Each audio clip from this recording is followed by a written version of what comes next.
all interested in who wins in 2 weeks when they have those midterm elections, and particularly whether the Republicans or the Democrats control the Senate and the House. But there are also real policy consequences of who wins and who has control of those two houses. And to take us through some of those policy issues, we welcome now Kevin Roberts, president of the Heritage Foundation. Kevin, great to have you back with us. Thank you so much. I mean, I think of you as a conservative, a holder of conservative values. So give us the sense from a conservative point of view, what are the values on the ballot, let's see, 2 weeks from yesterday?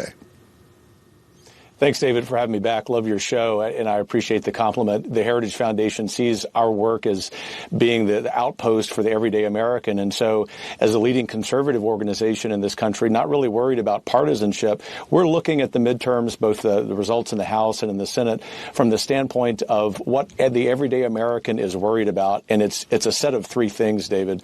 The first is pocketbook issues, whether it's mortgage rates, as you were just discussing, whether it's the price at the pump, whether it's grocery prices. In every aspect of American life, life has gotten more expensive, so much so that one of my economist colleagues at Heritage has estimated that each American is over $4,000 poorer since the start of the Biden administration.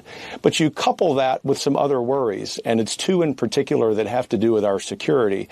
One is, even if someone lives far away from the southern border with Mexico, clearly the arrival illegally of 2.5 million immigrants from the southern border into all of our cities and counties has affected American life, and it's undermined the rule of law. But you see, David, Americans know that because in almost every major city in this country, crime rates have skyrocketed. And not just property crimes, unfortunately, but violent crimes. These are the kinds of things that I think will really cause the election to swing in the direction of the party that's currently out of power. Obviously, that would be the Republicans. From a conservative point of view, we love these issues, and we will demand that this conservative majority govern according to what the wishes of the everyday American happen to be. Kevin, you just outlined a lot of this really well. The concern all Americans have about how much they're paying for all sorts of different things. Inflation is a very big issue. At the same time, you get inflation either by spending a lot of money from the government or by cutting taxes.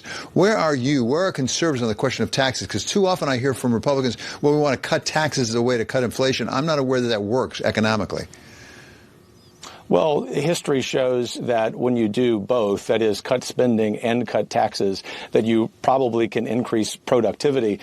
I understand the point that you're making. What's really important for us to do is to reverse the effects of the terribly misnamed Inflation Reduction Act.